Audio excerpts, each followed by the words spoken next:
This song was never on none of my albums. I dedicated it to the memory of my cousin. It was called Caught in the Hustle. Yeah.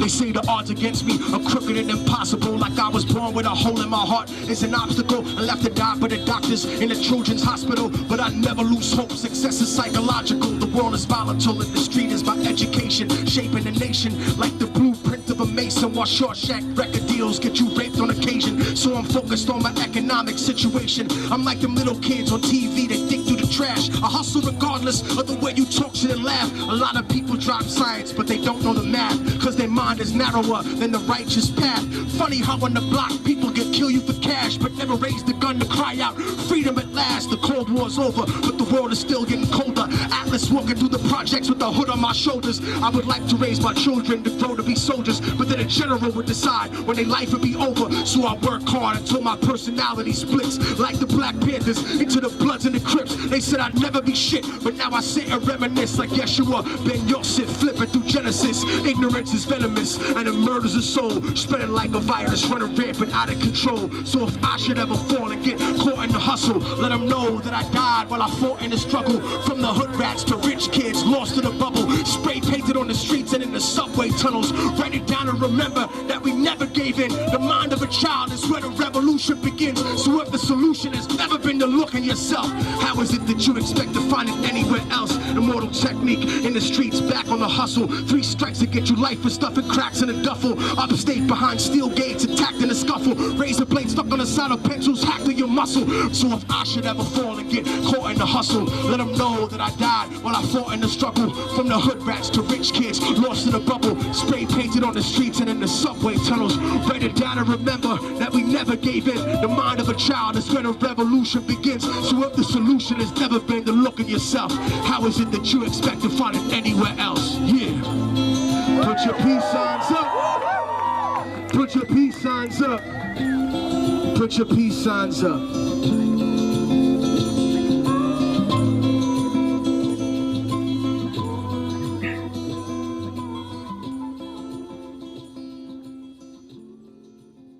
Shout out to Teresa Black Owls. Rebels love us. We know that. Shout out to Deborah Portwood. I want to say hi to everybody out there. As you can tell, I am now a two-tone human being, but that's just because I was having a little too much fun in the sun, or maybe they left me in the tanning booth a little too long. Not quite sure what happened there, but I am on the mend, and it seems like a week is a very long time. Shout out to Penny Oaktook, Robin, very good to see you. Everybody logging in from wherever you're at. I really do appreciate you coming to spend this evening with us. I know that now you can kind of get used to it. You know, every Wednesday at 5 p.m. Mountain Time, that's 7 p.m. Eastern, 4 p.m. Pacific Time. We will bring you cut to the chase, and we do it live. We do this show live every Wednesday, and then usually our interviews go over the allotted time. Like usually when we want to do our interviews inside of 15, 20 minutes, and sometimes our guests are so powerful. They have their own experiences, their own insights, their own worldview to share. And that, as much as I like to toot my own horn, this show is about what kind of guests we can bring. And a lot of times, those guests have a lot to share. Just like when we memorialized and eulogized grandfather and Lexi and Uncle Leonard Crowdog. We had Phil Two Eagle come on, and we must have talked for 40, 50 minutes. And Lady Zaga, don't worry about Chase's face. Chase's face is just fine. He's just a little two-tone right now. He's looking a little biracial right now, but that's okay. because that's where we gain our strength from, including everybody. But I will let you know that our guests are able to provide as much and more insight and power to this show than I can provide. And I've been working for almost a decade to live my life. I've been fortunate enough to live my life and have my work cover the things that either confront me or confront my nation, the Oceti Sakowin, the Lakota Nation, like the Dakota Access Pipeline. Listening to Immortal Technique. First of all, I don't know if you all caught that. That was Immortal Technique in the beginning. I didn't know we captured that footage of Immortal Technique, and I've been hitting him up as well on the low to get him into cut to the chase. And sometimes, you know, when I know I have kind of like these acquaintance broships with these celebrities, these influencers, these other people with large followings. And so sometimes I can get straight to them. Sometimes I can slide into their DMs, but sometimes I got to go through their people. And that is only going to get stranger. But I'm very fortunate, very honored to be able to bring you these type of people onto the show. And tonight is no exception. First, we have a woman that I very much respect and I grew up with. Her name is Thipiziwin Tolman. So she's going to be talking about language revitalization, everything that's going on inside that world. We'll spend a little bit of time with her. But before that, there is a woman named Kimberly Jones. And if you have not heard of Kimberly Jones, you need to go check out her Twitter handle and follow her. And her handle is @Kim Latrice Jones. And she just laid down the law in the middle of the revolution that continues to this day, that was started, reactivated, re-recognized all the way from Eric Garner and Mike Brown to George Floyd. And George Floyd was the tipping point. And you saw this entire country go up in flames. You saw people hit the streets screaming, no justice, no peace. You saw the American electorate be energized by Black voters, by Indigenous voters, by Asian voters, by non-white male voters. The non-white male demographic that is inextricably linked and benefiting from the racist foundations in this country that we now live in, and which forms the reality that we inherit, the political reality, the social reality, and the economic reality that is designed to benefit white supremacists like the KKK. That's how come the KKK is never charged with the crime when they organize their little hate rallies and try to rally up all their little slouch base that's chilling on the couch. And yeah, there's enough of them that they need to be reckoned with. They are rightfully recognized by the FBI as the greatest existential threat to national security. But the reason why they're not arrested is because a lot of the cops are either KKK members or they're KKK sympathizers. And that is coming to light.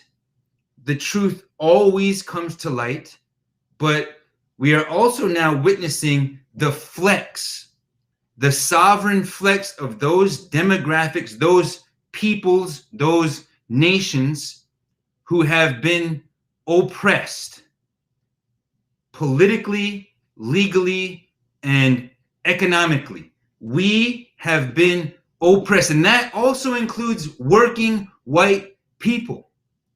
We cannot let this racist demographic succeed in driving these artificial divisions. I mean, they're very real. The differences are very, very real, and we need to respect our differences in skin tone, our differences in language, in religion, gender, all these things. But you also have to realize that those are classifications that were not created by us. But we're also witnessing the fabric of our country being torn asunder in real time, and we're able to see the blood dripping from those fabrics, the blood of our people, the blood of working class Americans, the blood of the descendants of slaves, those Afro-Indigenous people who were extricated and transported across the Atlantic more than 400 years ago. We're able to see the genocide of the indigenous nations who lost 100 million people in this continent every time the Kamloops 15, or every time they discover more mass graves at the residential schools, at the boarding schools. All of a sudden we wake up. You're able to hear what indigenous nations, what oppressed peoples, what supporters like you have been saying, at least for the past 9 years, since you know the woke culture became a thing, since it became fashionable. That has also caused a lot of backlash, and we're going to explore that, because Juneteenth is in the news right now. If in case you missed it, the United States Senate has just passed a bill that would declare Juneteenth a holiday. Now, many people, I didn't know what Juneteenth was until very recently. And so we have work to do.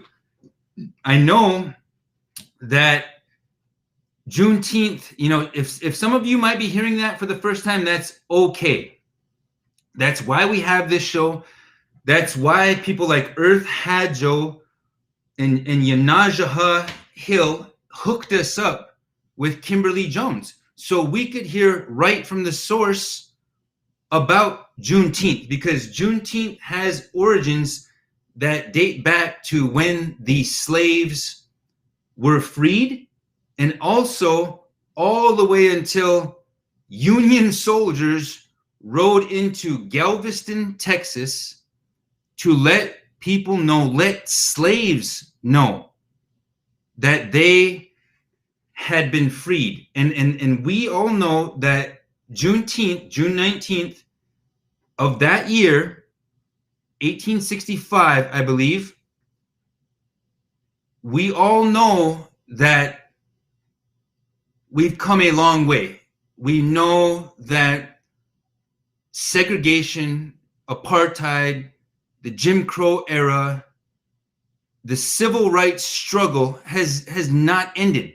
Racism has certainly not ended with Martin Luther King and Malcolm X's generation. But we have a distinct opportunity to dive into those topics tonight. So we've got Kimberly Jones willing to speak on Juneteenth, and she is an author with 1 book out and 2 books on the way. Like I said, you need to find her on Twitter at Kim Latrice Jones. And then Tipi, Ziwi, Tolman will talk about indigenous language revitalization. And third, there is a horse ride, an epic horse ride going on to call for the clemency of Leonard Peltier. And I will be joining, our team at Lakota Law will be joining the Freedom Ride 2021 team in Washington, D.C. from June 21st to June 26th. And many of you know who Leonard Peltier is. We all do not want to wait until the end of Biden's 4-year term, you know, to like we have to wait for some last minute effort because we don't want to waste our social or political clout to call for Leonard's clemency. We have to make sure that Leonard is able to come outside of the walls and the prisons of the colonizers who have stolen his life for political reasons. Yes, 2 FBI agents died there, but also, you know what else?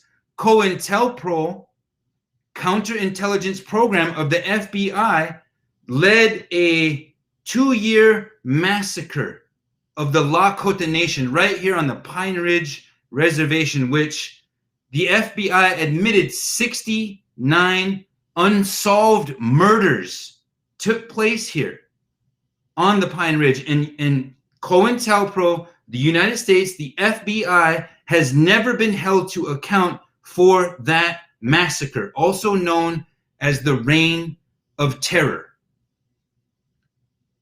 The Indian wars have certainly not ended. And if you needed proof, Leonard Peltier is doing our time right now. And we need him freed for us to heal, for us to reconcile, for us to begin to tell the truth to each other like we're doing with the boarding school discoveries, the shocking and horrific discoveries. We have to free Leonard Peltier. He is a symbol for Indigenous sovereignty, the defense of Indigenous people's rights to our homelands, to have healthy ecosystems, to have clean water to drink. That's what Leonard Peltier's stand was about. So we're extremely delighted to be able to speak on some of these matters tonight. And I don't know of any other place where you can go and you can be informed on this level. It's not me that's carrying all the knowledge. We just have a team of people that is looking out, looking to where things are happening in Indian country. Like I just got a blurb just now about the GNU Collective, Tara Hauska. Please go over to GINIW, GNU Collective, and witness and participate in the struggle for Indigenous land, the rights for people to have healthy ecosystems. It's going down right now. The Minnesota counties have made 30 illegal arrests just recently. And Christine Tower, I don't know what Biden's holdup is, but Biden is holding up for the same reason he's holding up on stopping the Dakota Access Pipeline. I mean, it's clear. It does not matter if the red team or the blue team is in power. What is clear that we, the people, have to continue to put that pressure on our elected leaders, on our media institutions, on our education institutions. I don't know if you saw, we're waiting right now for Kim, but as soon as Kim comes on, we're gonna invite her on. And I'm very thankful that she has agreed to come on to our platform here.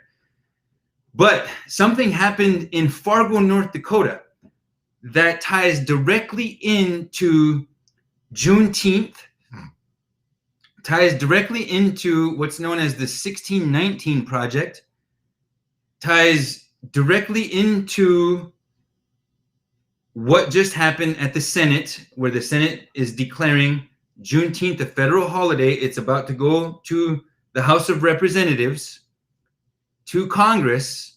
Not only that, Nike J.C. Penney, and Target are all giving people the day off, a paid holiday for Juneteenth.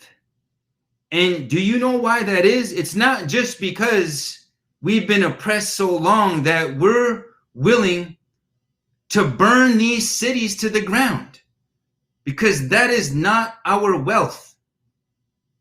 That is not our capital. We have existed with the colonizer's boot squarely on our neck.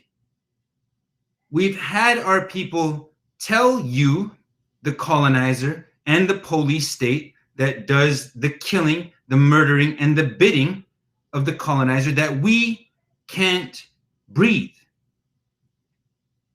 But it's not just that we're willing to take the streets over, whether that's in Wisconsin, whether that's in Portland, Los Angeles, Minneapolis, Washington, D.C., it doesn't matter. We're also willing to take over the electorate. We're also willing to recognize that we have to not only flex on the streets and flex as quote unquote activists, we have to run for city offices, for municipal offices, for school boards. We have to run for state legislatures, for the United States Congress, for the United States Senate, and for the United States presidency. And when it's not one of our candidates who comes from those oppressed demographics who are running for those offices, then we need to hold their feet squarely to the fire. We have to show that we are an electoral body that is to be respected. We have to recognize that we have tremendous buying power. We have unrecognized, just slept on economic impact. We run this game. This isn't Donald Trump's country. This isn't Steve Bannon's country. These guys are old, obsolete, racist goats. And they're cowering in fear right now in their little bunkers with all their little doomsdayers. They tried to instigate a civil war in this country, but they don't want no smoke. They do not want that smoke, because the oppressed peoples are a major force. We far outnumber a lunatic, radical, fringe minority that is trying to divide our country. And we simply can't allow that. But I was about to tell you about what happened in Fargo, and I just got going. In Fargo, there is a group called the American Experiment, or some other name. It's just like the American Stewards of Liberty. And these, again, are these think tanks that are getting their best people in a room to try to figure out how to win the war for the soul and the culture of our country. These are the type of people that try to declare that the 1619 Project, which just tries to recognize that slavery is a real thing in this country and racism is systemic, as we all know, just to put that forward, it's causing a backlash from the racist, radical demographics in this country. Just like when Obama became president. That was the origin of the Tea Party. You remember those guys, because we went from the Tea Party to Trump to we might not have a country anymore, if you remember that. Now, in Fargo, North Dakota, this group had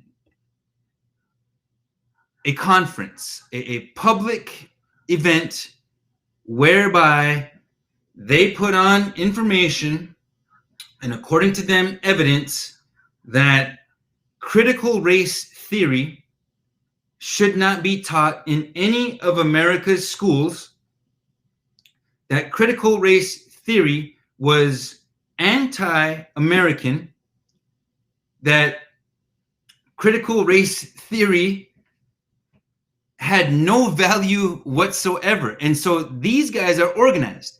They are dumping all of their money. If they can't have the presidency, then they're going to every single school board, every single city, and they're saying, look, all the people that we've enslaved, all the people that we've genocided, all the people we stole land from, actually, all the people who we are currently in possession of stolen land from, all the tribal nations, all the indigenous peoples, they are now speaking our language. They have now mastered the institutions that we've designed to assimilate them, to denigrate them, to make them doubt themselves, and to make them hate themselves. By some miracle, they've come through that. They've transcended that, and now they want to teach the truth.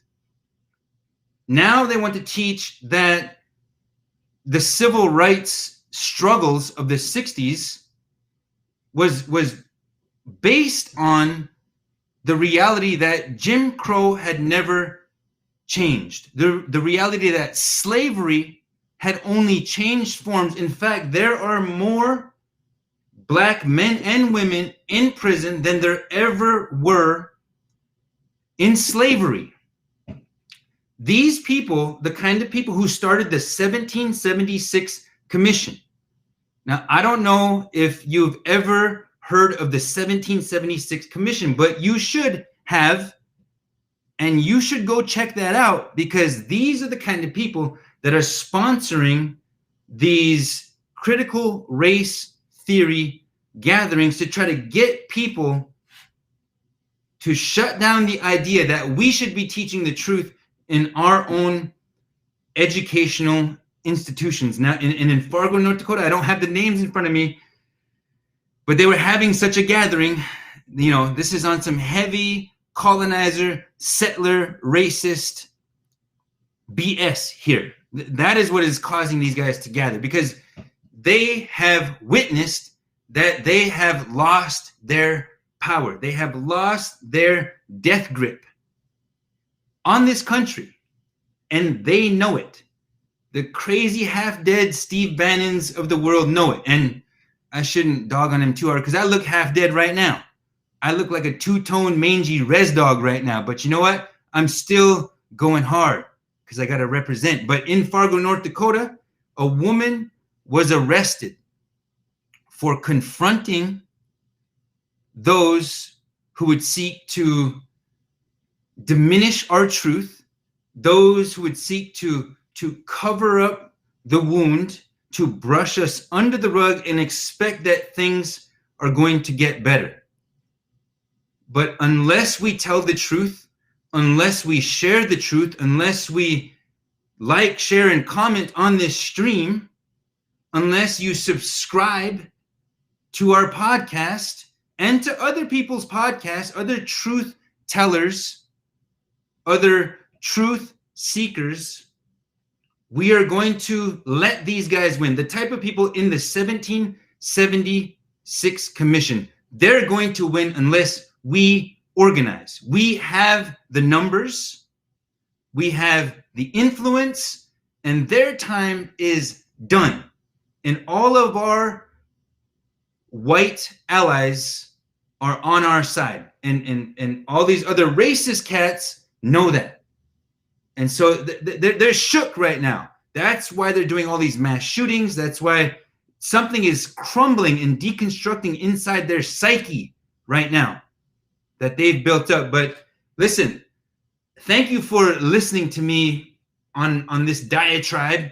Thank you for tuning into my TED Talk. Please like the stream, share the stream right now, if you would, please. I would like to give shout outs to everyone who's subscribed to our podcast. If you could just throw the link up there, Control, That's our podcast right there. It's not just me.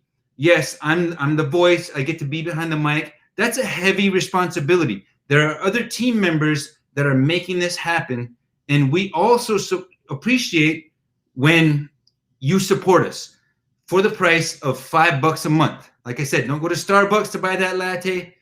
Hit me up and buy me a tea. Buy me a sage tea. Believe me, I appreciate the sage tea. Anyhow, listen, we're going to switch it up a little bit. We want to air an interview that I did with Tipi, Ziwi, Tolman. That full interview, because I believe it was almost an hour long, it dives into these colonial challenges, we'll call them. These challenges that try to deconstruct us and erase our dignity and recreate us in the colonizers, through the colonizer's lens, through the eyes of the foreigner. Not all of our people are there yet and making that journey. And I don't act like I'm more woke than anyone. I'm also learning this, also deconstructing this in real time. And if you're on that journey, then we're on the same team. So let's, if you could cue up Tipi's interview and then stick around, because Kimberly Jones is somebody that you need to hear from. But we asked her to switch up her technology at the last minute. We'll see. She'll come on. But first, I want to show you, if you're interested in revitalizing Indigenous languages, and you know how important that is, you know that these languages are the blueprint. They're the software that operates our consciousness. And they are a way that we can access supernatural abilities. And you also know that that's where our protocols, that's where our strengths are contained within those blueprints. I want to thank everyone who's doing that work. So if we could, let just stick around through Tipi's interview, which is great. But we were trying to get a live guest on after that. So Control, let's just roll that interview. You guys stick around, share the stream, and then I'll rejoin you in about 15 minutes. I'm very encouraged, Lila Iomakbi, to be connecting with somebody that I grew up with. Her name is Thipiziwin Tolman, Thipiziwin Yellow Lodge Tolman, Young Tolman. She has many aliases, and anyhow, it's just so good to be able to spend a little bit of time with you, Tipi.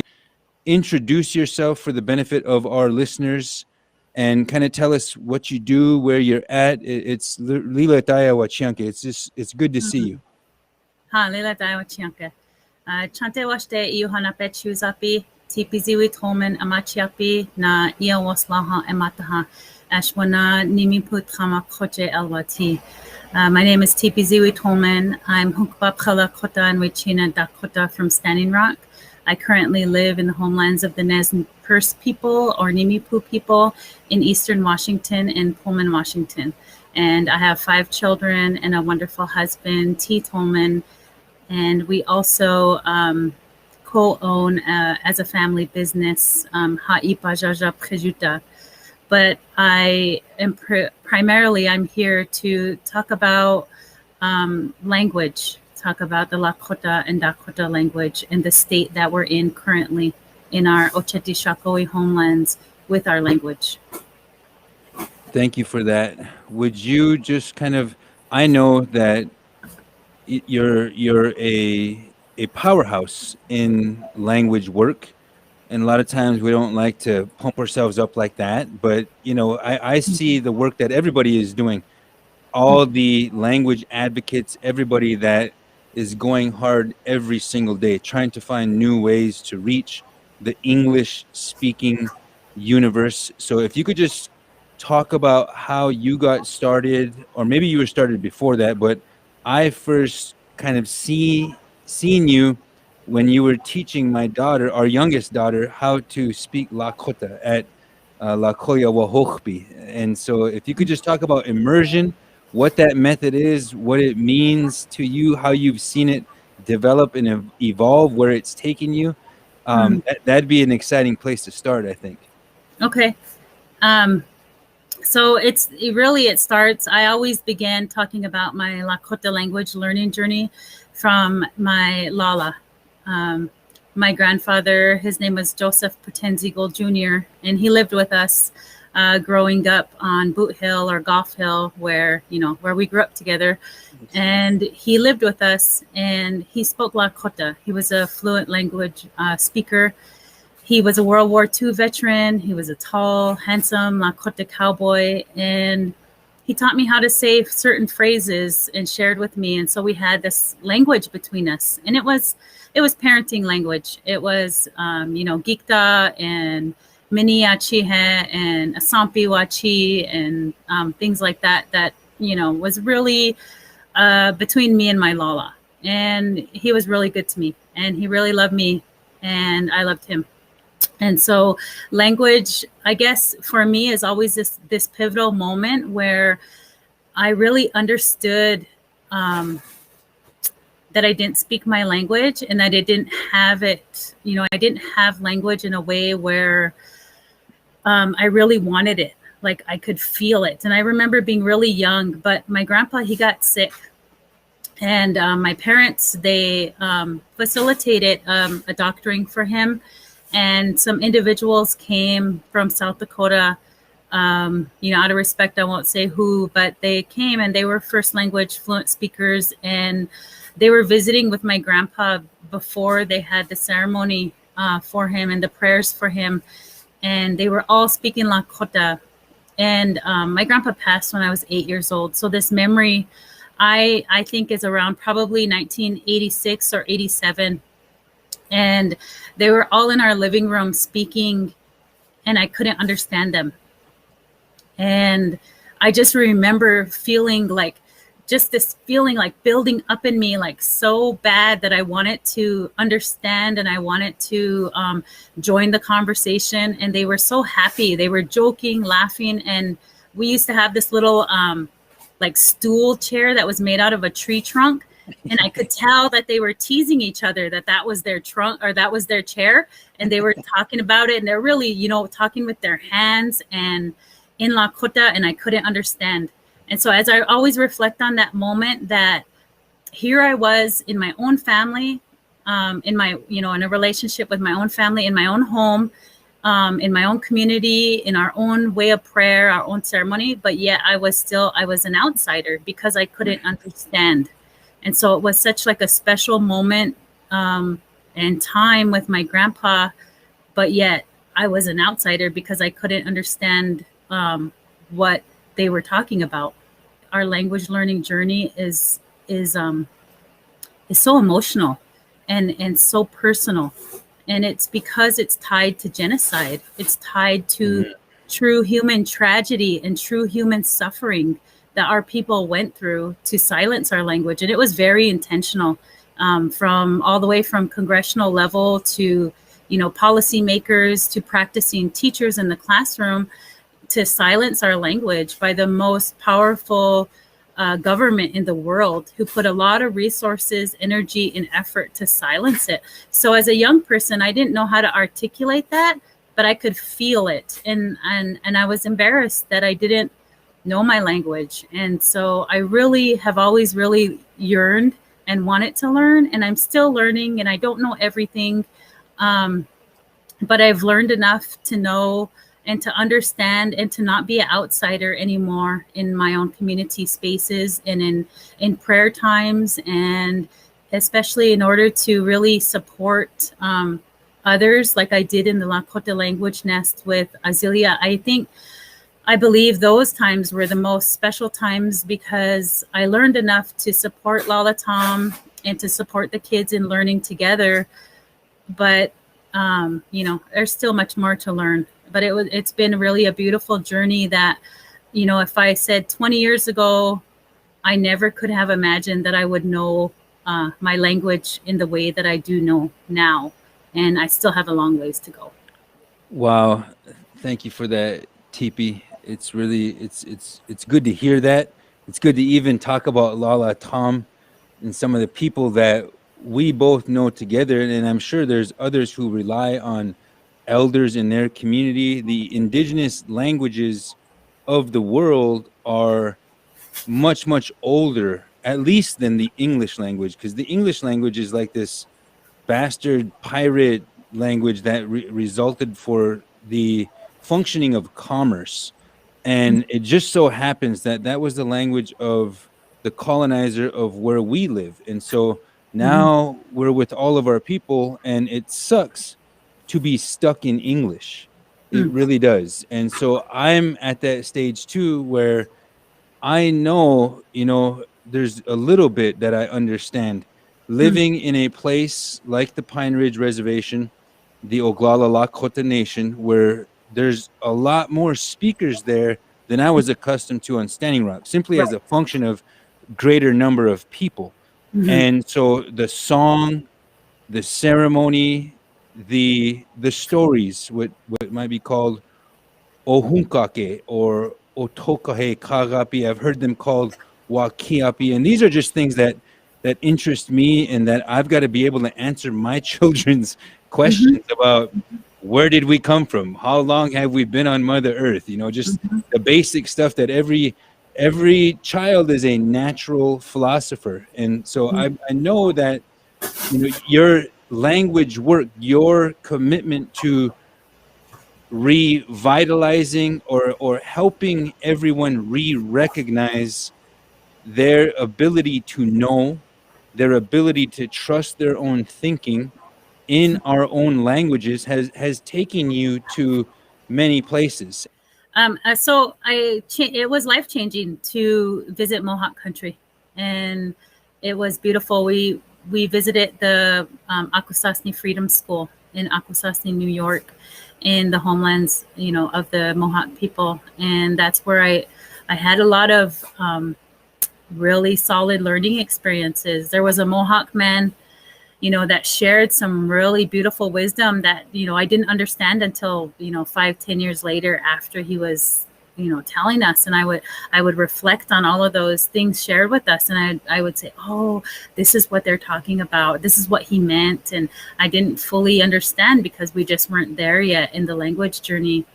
But I also was able to visit the Kanaka Maoli relatives in Hilo, Hawaii, and we were able to visit their immersion programs, which was from like 6 weeks. They had a baby immersion nest, all the way up to preschool, all the way to elementary, high school, and then their university level immersion schools.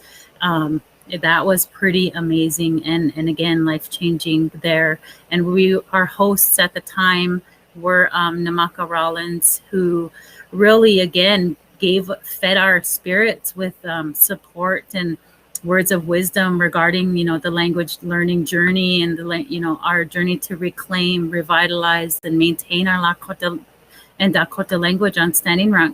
She said something that always sticks out to me, and she said, no one in the status quo ever did anything amazing for their language. But also, I guess another really life-changing experience was when Lala Pahahaskaska, Lala Timoti Karetu visited Fort Yates during the Lakota Summer Institute for a couple summers in a row. And he really challenged us. And he has such a presence in the work that he has done and committed to his life to, he would say things like, I heard all these great things about the Lakota, and I come and nobody even speaks Lakota. And he would roll his eyes and just laugh, wait, give us the hand slap, the air slap. And he just was like, why are no Lakotas in Lakota country speaking Lakota? He was able to really talk to the elders that were there gathered at the Lakota Summer Institute. And so there was fluent speaker teachers that were there, and some of them have passed on since, but he asked them really questions that, as an Indigenous elder who has invested his life into language, could ask them. Somebody, of our age, we couldn't ask these kinds of questions in this manner, in this capacity, that he was able to really have these hard questions and conversations that were really critical and challenging. And he asked questions like, who in here is a fluent speaker? and they all, the fluent speakers raise their hand, and then he'll say, who in here has a child or a grandchild who's a fluent speaker? And nobody raised their hand. And he would say, how are you so special that of all the Lakota who have ever lived and will ever live, that you get to keep your language for yourself? Mm-hmm. But he would say, they would say, well, this happened to me in boarding school. And he said, it happened to me too. But I still speak my language, and I have passed on my language. This happened to me, these things. And he would have an answer for every time that somebody brought a very valid reason why they didn't pass on their language. That just cuts deep.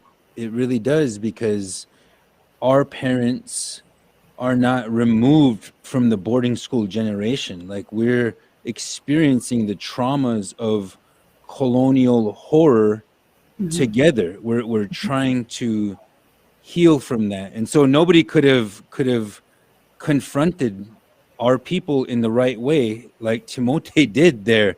And it's absolutely necessary, because I don't know what the state of our fluency is, but we're sitting right here talking. That's one important thing for us to realize, is that this is on us. When just listening to you talk, we need to pass it down to those who are already with us and those who are yet unborn. I moved to Rosebud as a 17-year-old fresh out of high school so that I could learn at SGU from the Lakota elders there. And 20 years down the road, I'm still learning, and it's not about us.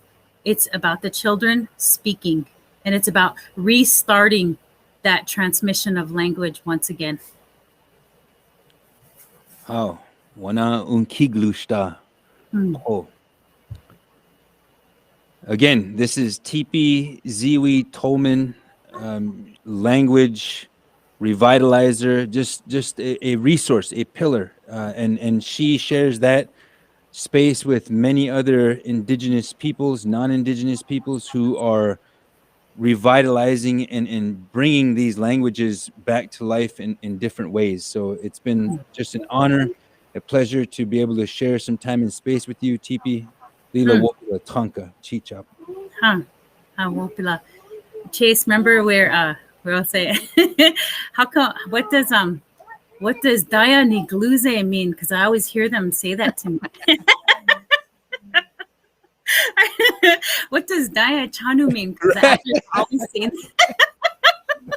What does Daya Chanu mean? The elders always say that to me. I don't know. Oh my gosh. It's funny though. I mean, it's beautiful to be able to get to a place where you can tease, Yeah. You not have to be an outsider. And I really, all of our issues that plague our communities, they're real. They've been imposed on us, but we've embraced them and we've ran with it. And language can really be a superpower that can help us shed the things that don't serve us in a positive way, and really lead us to be as Lakota as we can be in this time and age that we're in. And so, Wopila Echichi. How? Aho. Chie Tohashi Gabe Scabby Lila Daya Wachianke. Thanks for checking in. I rock braids, 2 braids when I want to kind of present myself in a very a meaningful fashion. So sometimes that's during ceremony, sometimes that's like when we did Leonard Crodog's send off. But I appreciate that, because that's important. Our children, whether we like it or not, our children are watching us. Our children are looking to us for guidance. We are their archetypal reference point. Like we are all they really know sometimes. So this is why it's important to do things like rock 2 braids. This is why it's important to Woglaka, La Kolya Woglaka, Woglaka Ta Oyate Luta. Iuha. It's important for us to speak our indigenous languages because those languages come long before the colonizers set foot on Keawita, on Turtle Island. These languages not only do they predate the formation of the United States, they predate the formation of the English language. You heard me refer to it as a bastard pirate language constructed for the function of commerce. That's why capitalism rules. That's why cash rules everything around us, everything around me. Shout out to the Wu-Tang Clan and the 5% Nation. Just want to give you an immediate shout out because we have sponsors on this show. Whether I don't always do a good job of naming our sponsors. That includes the Lakota People Law Project at Lakota Law. That includes Last Real Indians. That includes other in-kind organizations like Spirit Nations. That includes White Lion Studios. That includes even one of the members of the 5% Nation. I try to stay as broad and expansive as I can so that we can combine our struggle, just like Indigenous Peoples Movement has combined global indigenous struggles and has made sure that nobody is going unplatformed. And so I want to make mention of some of those sponsors and make sure that you all know that you can check them out. You can look them up. You can inform yourselves. That's probably the strongest thing that we can do. And somebody in the comment section made mention of the separation of church and state. And as an attorney, I definitely recognize the legal reason for separating church and state because you do not want any one man-made religion being propagated and inculcated, instilled in the minds of our society's children without proper caveats, without proper warnings, without proper advisement. Now, yes, it's legally advisable to separate church from state, but it's not advisable to separate the state from the spirit. That's why from an indigenous perspective, we don't contemplate setting that barrier down, but we also don't proselytize. And so we are losing the battle. Indigenous nations, indigenous metaphysics, indigenous worldview propagators and keepers, knowledge keepers, are losing the battle because we're not meeting our children technologically where they are operating at. We need to meet the challenges of scientific supremacy, what these old white cats, these old white guys thought they found out in the Enlightenment, and then they finally split with the Hadron Collider and found the God particle and said, hey, it appears that everything is related in the universe. And indigenous cats are sitting there like, welcome to that great discovery. Once again, you have discovered something. So all I'm saying is that I don't like the idea of proselytizing somebody or coercing them into a certain worldview, but you can see the society that has been created by abstracting the human spirit from its relationship with the powers of the universe the creative powers of the universe, whether you want to call that God or whatever. I don't want to argue that, but we have abstracted the human spirit from that relationship. We have abstracted the human spirit from a direct relationship with Mother Earth, a spiritual and economic relationship. Those are one and the same. When you think about them, we all have to drink water. We all have to eat healthy food. So indigenous languages are important for that struggle, important for us to understand and to carry forward all that which colonial forces are still trying to eradicate. That is extremely important work, obligations, duties, and responsibilities that are carried by all indigenous peoples, whether we want to recognize it or not, because we all have the ability to just say, you know what, I don't have time for that. I've got time to learn my own language. As absurd as that sounds, we say that to ourselves all the time. So look I'm getting word that we are going to be able to have Kimberly Jones join us. Again, you should know her Twitter handle. That is at Kim Latrice Jones on Twitter. And she has just she is an advocate, she is an author, she is somebody that is cutting the path, a luminary that is lighting the path. And she has made this amazing video, you guys. So please like, share, comment, get that stream out there to your networks. We appreciate that. I always want to make mention of that. We have sponsors, and then we also have people like you who have networks on social media, and we do appreciate it when you share the stream. But please watch this short video. It's like 5-6 minutes long. But this will introduce you to who Kimberly Jones is and why I wanted to speak with her on the eve of Juneteenth being recognized as a federal holiday. We just got breaking news. You heard it here first on Cut to the Chase. Breaking news that Juneteenth has passed. Now, it originated in the Senate. It went to the House of Representatives. Now the House has passed it. Now it's going to be sitting on President Biden's desk for him to sign it. And I'm sure he'll sign it because things are different now. Things are definitely different. So I'm looking forward to that. And thank you to Lynn Eubanks for sharing the stream. Thank you to Christine Towner.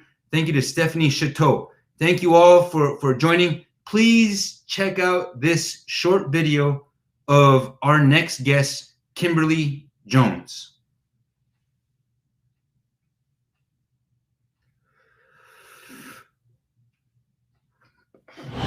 So I've been seeing a lot of things talking of the people making commentary. Interestingly enough, the ones I've noticed that have been making the commentary are wealthy black people making the commentary about we should not be rioting, we should not be looting, we should not be tearing up our own communities. And then there's been an argument of the other side of we should be hitting them in the pocket. We should be focusing on the blackout days where we don't spend money. But I feel like we should do both. And I feel like I support both. And I'll tell you why I support both. I support both because when you have a civil unrest like this, there are three types of people in the streets. There are the protesters, there are the rioters, and there are the looters. The protesters are there because they actually care about what is happening in the community. They want to raise their voices, and they are there strictly to protest. You have the rioters who are angry, who are anarchists, who really just want to shit up, and that's what they're going to do regardless. And then you have the looters. And the looters almost exclusively are just there to do that, to loot. Now, people are like, well, what did you gain? Well, what did you get from looting? I think that as long as we're focusing on the what, we're not focusing on the why, and that's my issue with that. As long as we're focusing on what they're doing, we're not focusing on why they're doing. And some people are like, well, those aren't people who are legitimately angry about what's happening. Those are people who just want to get stuff. Okay, well then Let's go with that. Let's say that's what it is. Let's ask ourselves why in this country in 2020, the financial gap between poor blacks and the rest of the world is at such a distance that people feel like their only hope and only opportunity to get some of the things that we flaunt and flash in front of them all the time is to walk through a broken glass window and get it. That they are so hopeless that getting that necklace, getting that TV, getting that change, getting that bed, getting that phone, whatever it is that they're gonna get, is that in that moment when the riots happen and if they present an opportunity of looting, that's their only opportunity to get it. We need to be questioning that why. Why are people that poor? Why are people that broke? Why are people that food insecure, that clothing insecure, that they feel like their only shot, that they are shooting their shot by walking through a broken glass window to get what they need. And then people want to talk about, well, there's plenty of people who pulled themselves up by their bootstraps and got it on their own. Why can't they do that? Let me explain to you something about economics in America. And I'm so glad that as a child, I got an opportunity to spend time at Push where they taught me this, is that we must never forget that economics was the reason that black people were brought to this country. We came to do the agricultural work in the South and the textile work in the North. Do you understand that? That's what we came to do. We came to do the agricultural work in the South and the textile work in the North. Now, if I right now decided that I wanted to play Monopoly with you, and for 400 rounds of playing Monopoly, I didn't allow you to have any money, I didn't allow you to have anything on the board, I didn't allow for you to have anything. And then we played another 50 rounds of Monopoly, and everything that you gained and you earned while you were playing that round of Monopoly was taken from you. That was Tulsa, that was Rosewood. Those are places where we built black economic wealth, where we were self-sufficient, where we owned our stores, where we owned our property, and they burned them to the ground. So that's 450 years. So for 400 rounds of Monopoly, you don't get to play at all. Not only do you not get to play, you have to play on the behalf of the person that you're playing against. You have to play and make money and earn wealth for them, and then you have to turn it over to them. So then for 50 years, you finally get a little bit and you're allowed to play. And every time that they don't like the way that you're playing, or that you're catching up, or that you're doing something to be self-sufficient, they burn your game. They burn your cards. They burn your Monopoly money.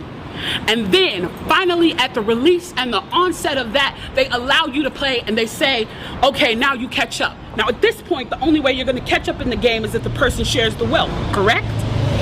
But what if every time you share the wealth, then there's psychological warfare against you to say, oh, you're an equal opportunity hire.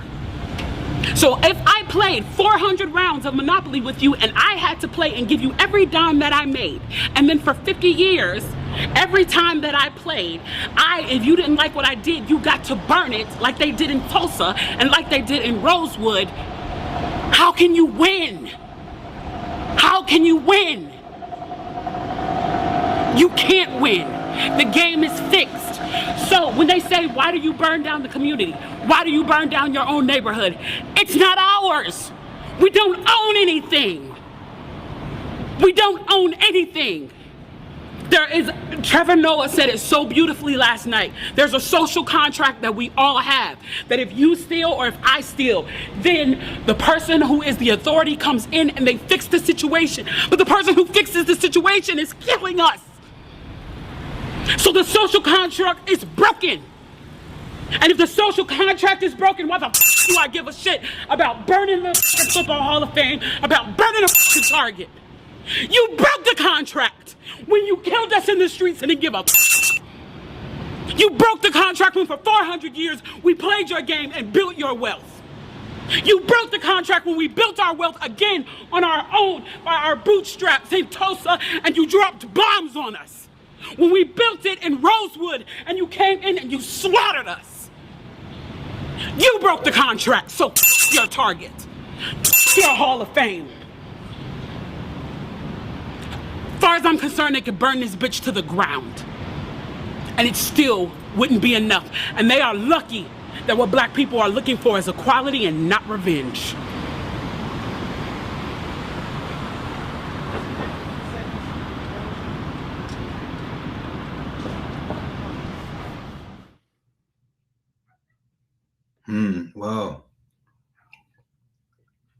Thank you for that, Kimberly.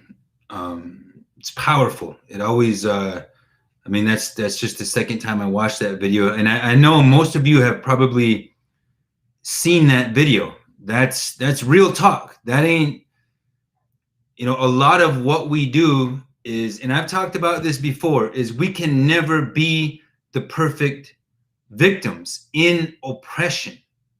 No matter how we choose to stand up, there are going to be critics. There are going to be people on the radical racist side of things that are going to try to spin what we say and try to criminalize us in that respect. It happened at Standing Rock. I didn't do nothing but do some live feeds and call for people to come and join us, for them to try to charge me with felonies. And we were constrained. We had, and I also agree with the idea of being peaceful, prayerful, and not instigating violence. But that is a narrative that those who constructed this colonial nightmare benefit from.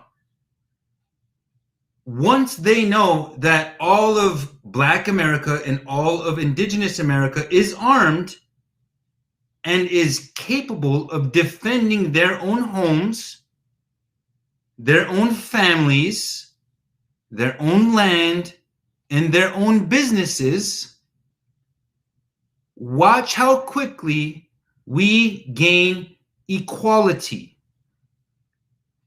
Watch how quickly land all of a sudden comes back to us, back to the indigenous nations, because those founding fathers who created this experimental country, which has at its roots a corporate, fictitious identity. That's why they have to sell us false patriotism and convince us that we're going to die for freedom, defending our freedoms over in the Middle East. Why not defend our freedoms right here? They know that their time is done. Their time is up. This country has awoken. We have to continue to press that. I will continue to stand in the power of my peace, and I'll do my best not to let these settler colonizers rattle me. But we have to continue to show up. And I don't know what happened to Kim Jones, but she got me fired up now. So I'm gonna try to close this show out in the next 10 to 15 minutes. And if she shows up, we're gonna put her on. If not, Kim Jones, sister, you are welcome to come on this show whenever you want. She was busy the last time we talked to her, and sometimes we get tired of being the amenable activist, the likable agent of change, somebody that those in the upper echelons of philanthropy are comfortable funding. Sometimes we get tired of that. And fortunately, all of our white allies, all of our Black allies, everybody of any race, creed, color, religion, or other classification are waking up to the fact that we, non-racist people, are the super majority in this country, and we should not be allowing these racist fanatics, these treasonous and murderous, ignorant people to continue to down press us. And that includes continuing to imprison Leonard Peltier. I want to speak a little bit about Leonard Peltier because we are going to join the Freedom Ride 2021.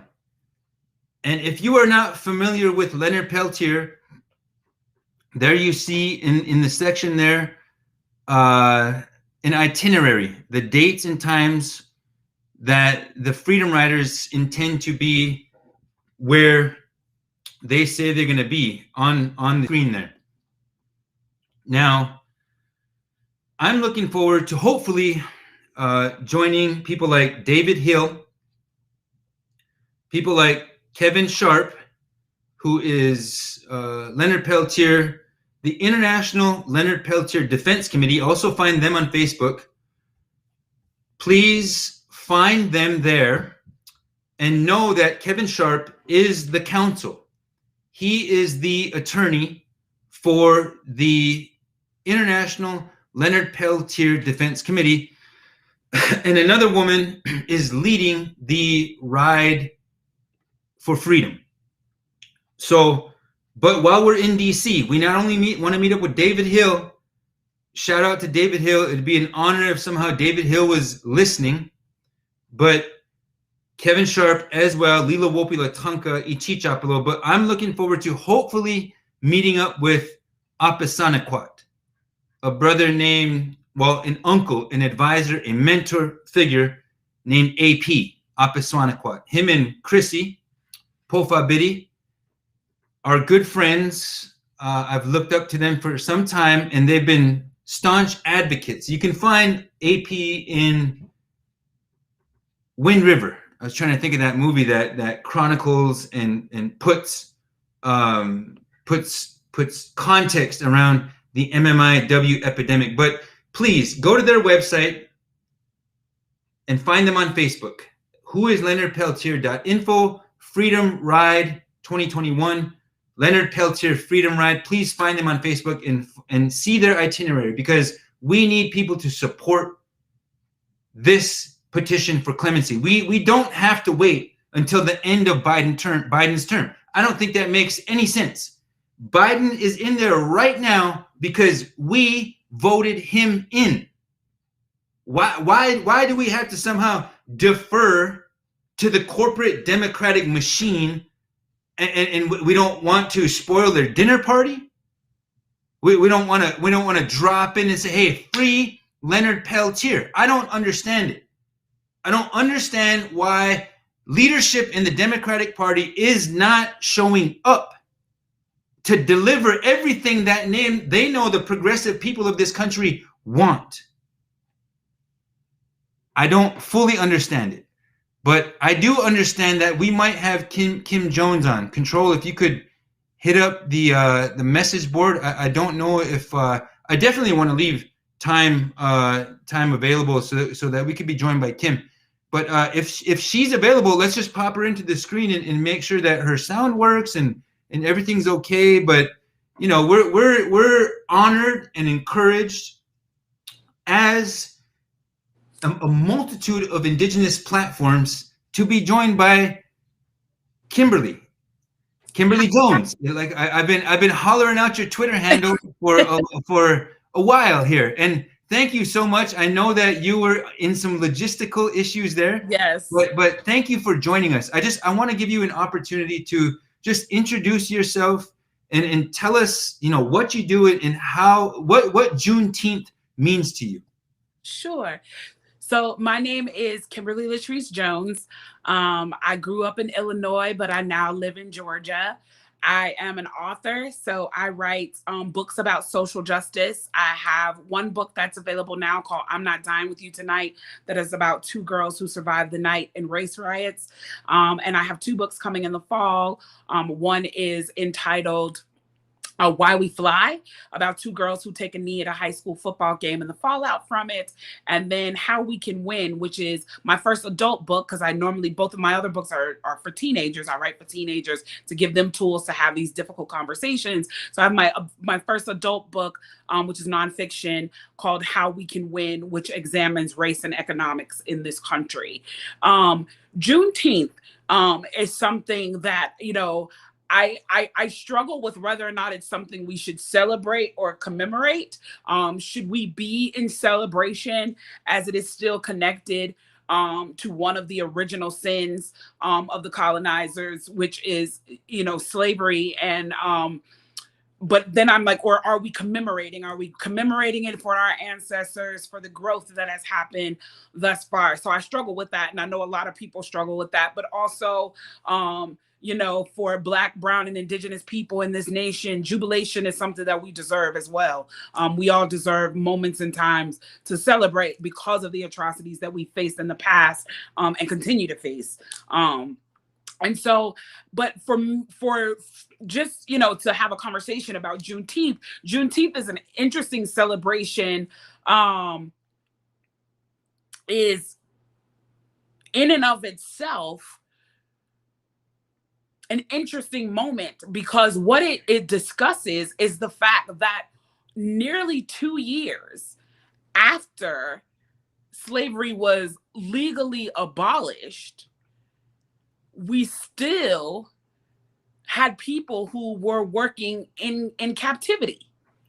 And that Juneteenth celebrates particularly those in Texas and an area of Texas, Galveston, Texas, who found out they were free a year and a half after they had already been freed.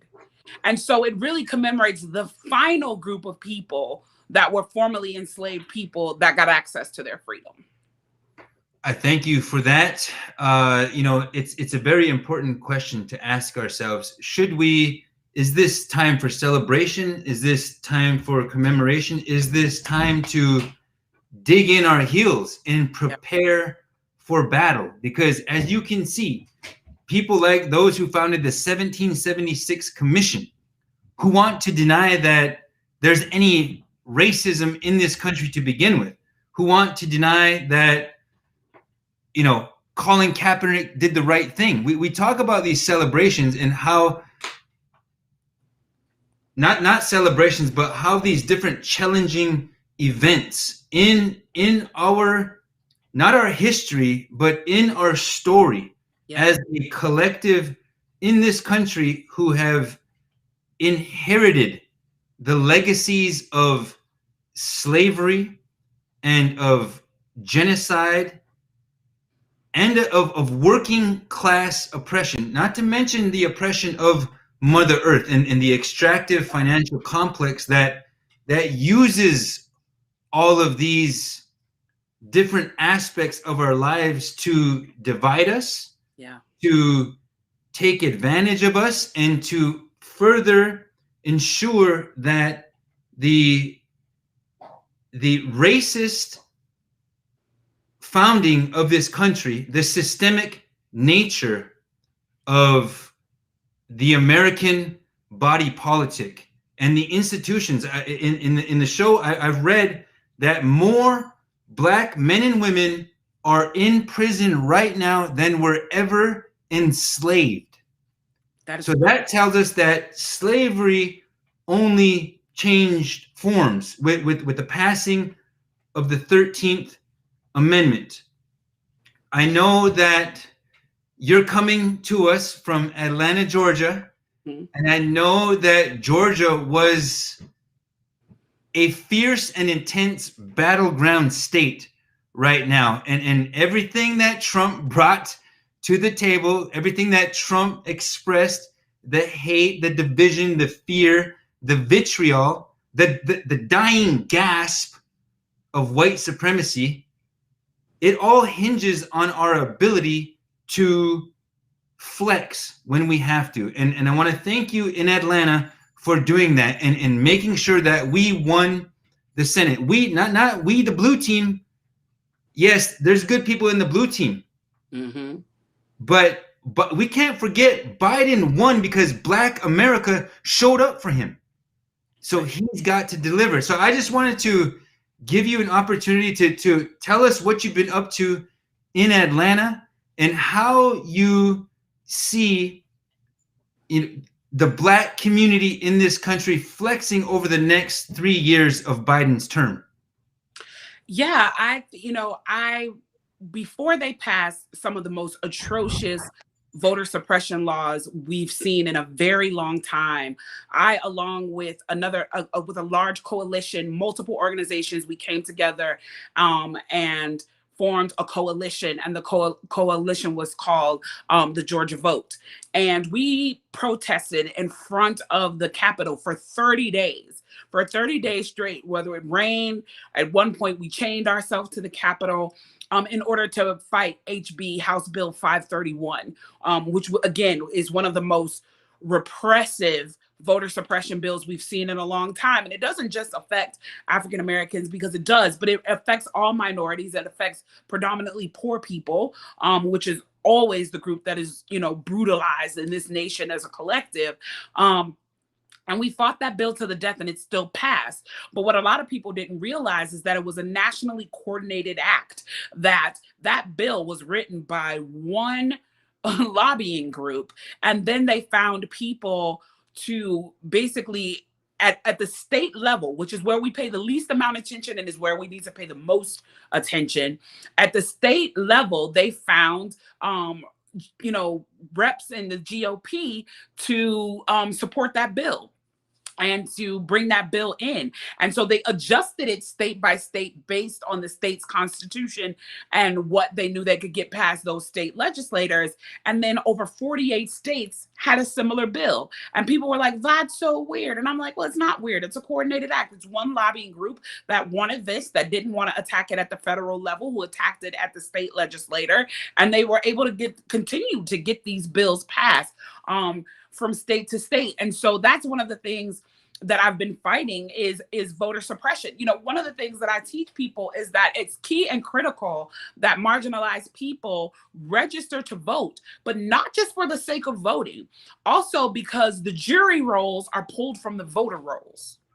And so if we want to give a fair shake to our people, we have to be jurors. We have to sit in those jury boxes and be the voice of reason and understand collectively what's happening to marginalized people and what's happening to poor people in this nation. And so the only way to do that is to register to vote so that you go into the jury pool and do that. And so when you make it complicated for people to vote, you're making it complicated for them to be jurors. You're making it complicated for many other fragments that extend from that. And that is a problem. It's a complete power grab, and it's a direct response to what we did here in Georgia by flipping this state blue for the first time in a long time. Wow. But we are going to fight it in court. We are fighting that bill in court, and we're also in support of the federal bill H1, which will set a precedent that will make all of these bills null and void. I remember this when the sister was arrested for questioning what the governor and them were doing behind closed doors, and these are the type of last grabs, signs of desperation when people know they are losing power, and this racist demographic in this country is being exposed on almost a daily basis. And we always say that it's not like racism didn't exist, just the smartphone didn't exist before. So now we're able to catch everything on camera. And what you're saying about voter suppression, people not only need to show up in the streets. And by the way, thank you for making that video, because I know what it's like to have to try to fit within these activist paradigm roles where we're not supposed to engage in property damage. Like in a capitalist system, that's seen as violence. Well, you know what? It's not violence. Yeah. And it is the rhyme of the unheard. It is the poetry of the oppressed, because we don't own capital. Capital owns us. And you said that in the video. The Lakota People's Law Project, along with the group called Demos, has a lawsuit against the state of South Dakota. Now, of course, I'm more familiar with what goes down in Indigenous country, but we had a chance to go down to Georgia and make sure that no racist was going to win this year's election. So I'm looking forward to supporting your work, because you're obviously dope. You're obviously a powerhouse. You're someone that we need to link up with. And I thank you for giving us some of your time, because I know you got big things coming, big things popping. And I've been, you've got a book already out. Yes. And you can buy that anywhere. You've got 2 books about to be released this fall. Like where can people find you? Where would you like to direct people who can find you, find out what you got going on tomorrow, or any other item that they might want to know about? Like, where can people connect with you? People can connect me. I'll tell you the 2 best places to connect with me are my website, which is kimjoneswrites.com. It's www.kimjoneswrites.com. On Instagram, I think it's in next to my name is my Instagram is at Kimberly Latrice Jones, which is there next to my name.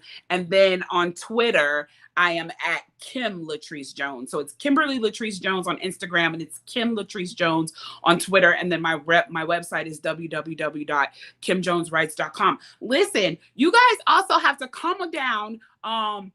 Earth will get you all the information. We do a retreat every 3rd Sunday of the month here in Georgia with Earth and with my dear friend Yanajaha Lone Wolf, and we do.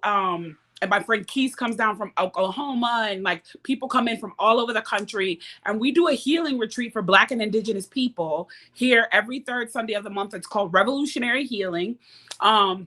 We try to either keep it free for the people, or we try to keep it at least a minimum, keep the tickets under $50 if there is something that's happening at it that month. And we reconnect to the earth. We do healing sessions. We bring people in because, I will tell you this. My biggest influence is a brother that I want y'all to look up named Rudy Lozano. He was a Latinx brother who was killed in the 80s for the work that he was doing. But that he was killed execution style. And so I hate to say, but that lets you know how powerful his work was, that they felt the need to do that to him. And Rudy especially was uniting Black, brown, and Indigenous people. That's what he did. He utilized the power of his Black and Brown coalition to get people elected, to get laws changed, to do grassroots lobbying, because he understood that we were stronger together. He understood that we were more powerful together. And anybody who's seen me talk on any interview knows that when they ask me who influenced me, I say Rudy Lozano. I always say Rudy Lozano. I had the pleasure of going to high school with one of his sons, Pepe, who I'm still very close with.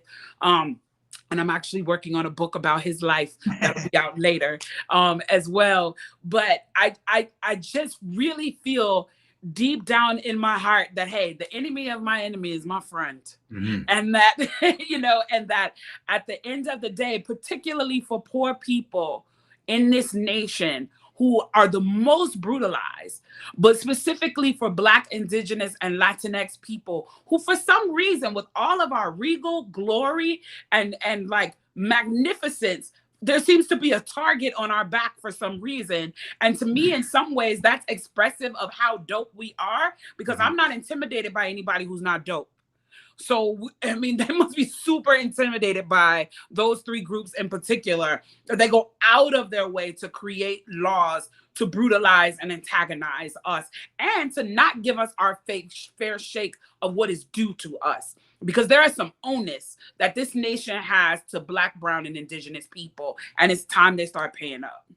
We're going to continue to show up, and I know everybody in our listening audience, that was the first time I had seen that video live like that, and it hits you. It hits you right in the core, because you're expressing those aspects of our lives. Yeah. These aren't something that happened to our ancestors. This happened to our grandmothers, our grandfathers. They were indentured. They still are exploited. The American working class is on our side. Sometimes they don't know it. Sometimes they go and they fall victim to all this 1776 Commission rhetoric. Yeah. But I know if we continue to show up, we continue to demand that Juneteenth not just be a holiday, but that reparations, land back, our own financial systems, recognizing our own economic impact.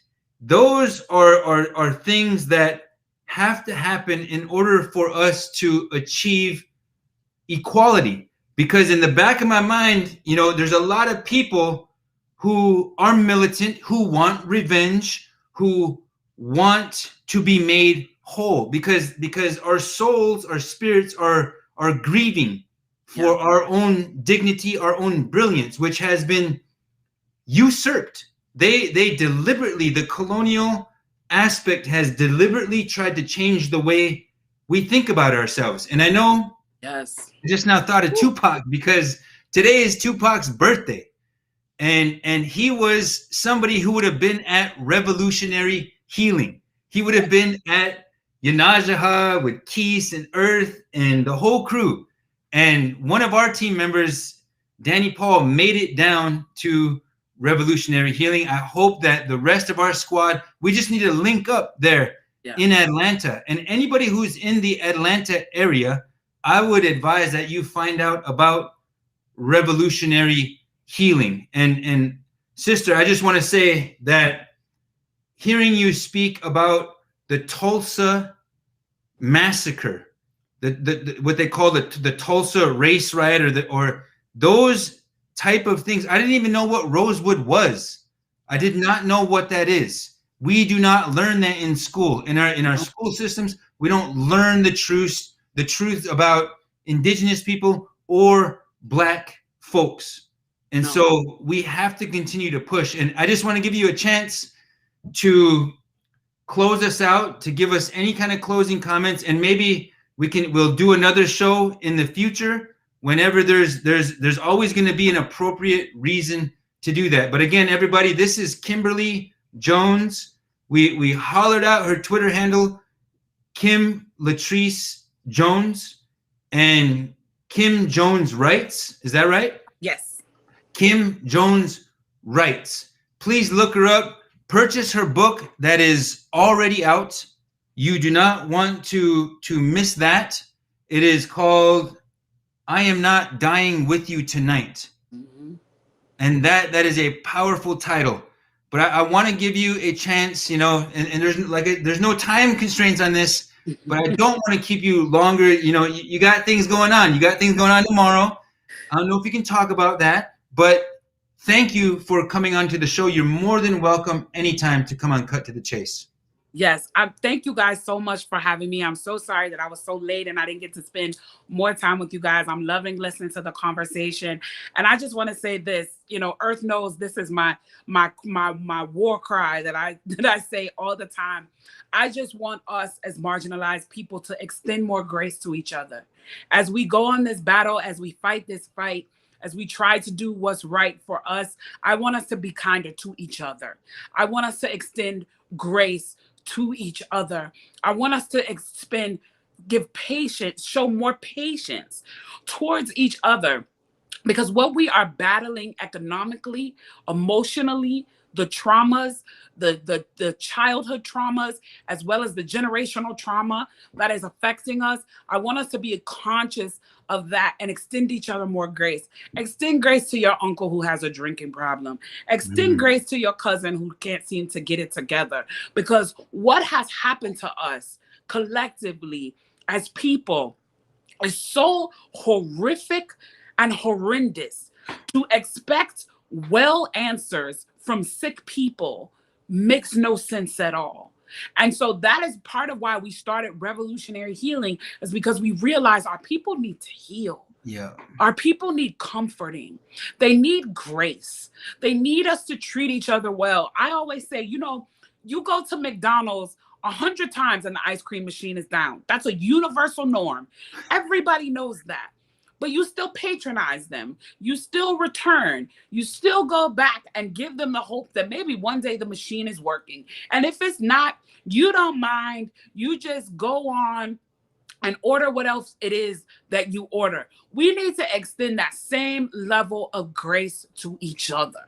We need to extend that same level of patience towards each other. When you go into the business of a marginalized person and things that aren't all together, like it's, like you're used to seeing in more commercialized business, recognize that that business owner has been redlined to death and did not receive the loans that their white counterparts received.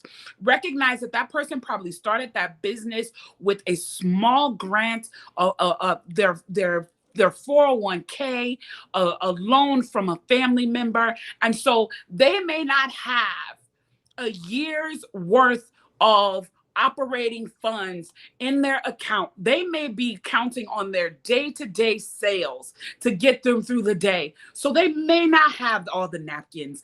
They may be a little short-staffed. They may not be so quick on the draw, but extend them grace. Stand there in that moment before you criticize them and say, what can I do to help? It may just be a smile.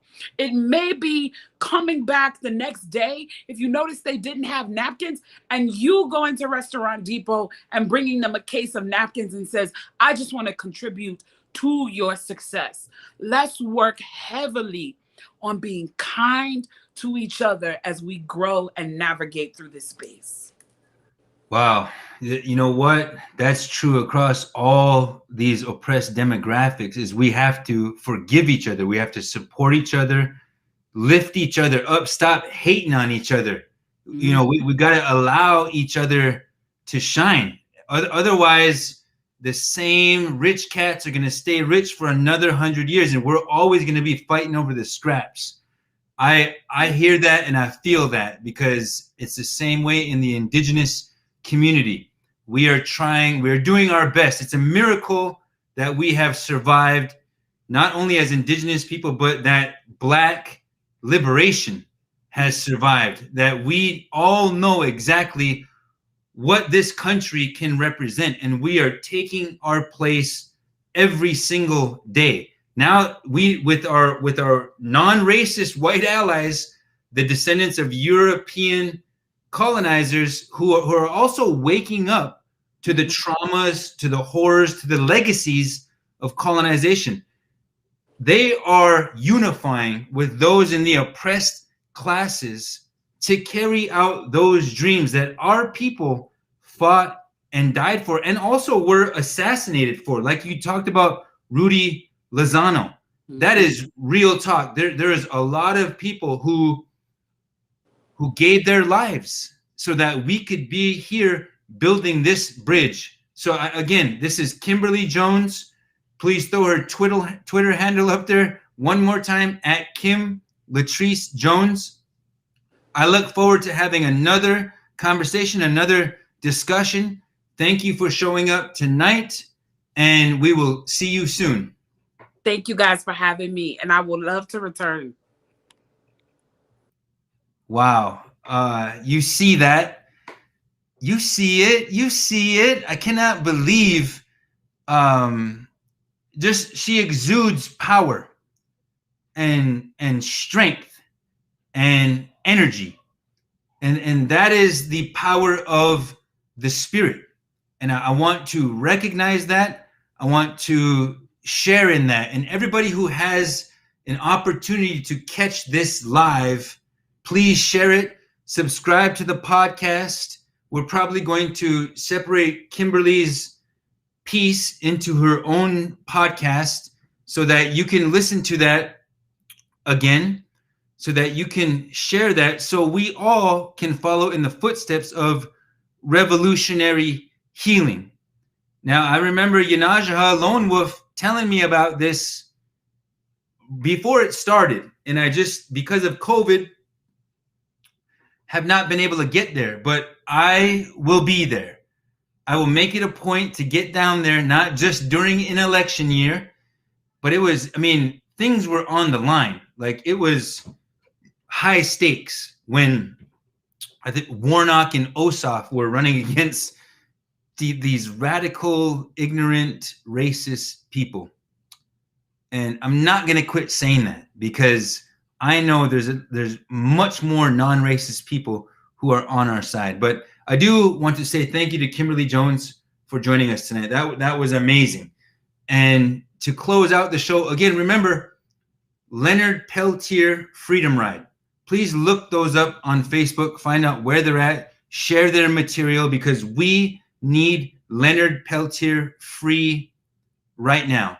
But I want to close the show with something. It's heavy, and we knew it was going to be heavy when Kamloops 15 started, when everybody tried to bring awareness by turning their profile picture orange, when the city of Niagara Falls and Brother Ken Cosentino and Councilman Bill Kennedy turned the Niagara Falls orange, and everybody, in British Columbia were leaving shoes on the doorsteps of these houses of parliament.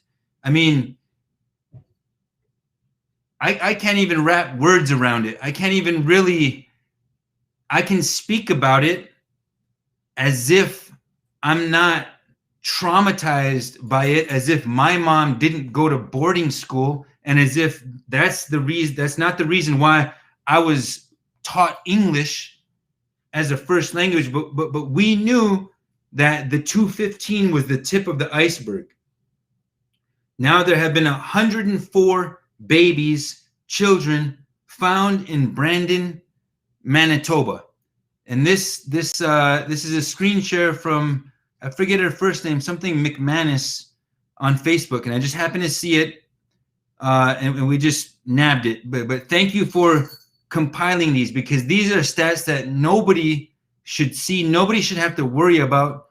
38 children, mass child graves in Catholic, state-sponsored, federal government, Canadian government, United States government sponsored murder zones. Nobody should have to worry about 35 children at the Musquewacan. That's a Cree word. I'm butchering the dog out of it. Musquewacan, maybe. Nobody should have to worry about that. And that's just in Canada. In the United States, I believe that, if I remember the numbers, maybe 159, 160 residential schools in Canada, 300 in the United States. And none of them have been searched, except Carlisle, where 180 children were found dead. And we have a pope who I used to call the wokest pope in history. He still is, but he's refusing to apologize. He instead is empathizing with the citizens of Canada and all the stress that they're going through because of these horrific discoveries. United States President Joe Biden needs to act now. He needs to know what the National Native American Boarding School Healing Project has been doing in the United States, the International Indian Treaty Council. He needs to know what they've been up to. He needs to know that truth and reconciliation are not just catchwords. He needs to see what Willie Littlechild and Murray Sinclair and all of our First Nations relatives have gone through. We all collectively have gone through these horrific traumas. Justin Trudeau, they need to be making phone calls to Pope Francis right now, talking about redress, talking about telling the truth, let alone churches giving the land back. Churches are the largest landowner in the world. Shout out to Crystal Tubuls from Indian Collective, who is the land back coordinator. We, as Indigenous nations, are just now stepping into our power. Under the colonial occupying forces, We've always known this power, but we're just now stepping into it, telling these colonizers that their reality is done. No more. We cannot fathom. Even the descendants of colonizers are calling for truth and healing. So I want to finish by saying thank you to those who stick around for these harsh topics. These are not easy topics to talk about. That is why the American system and the Canadian system do not teach you this in their schools, because they cannot handle the truth. They know that they are in possession of stolen land. They know that their country and their patriotic facade is fiction. They have to, by the threat of violence and prison and thought control in our schools, media, and other institutions, convince you and lie to you. And we knew that at Standing Rock when 3,500 veterans showed up to stand on the right side of history.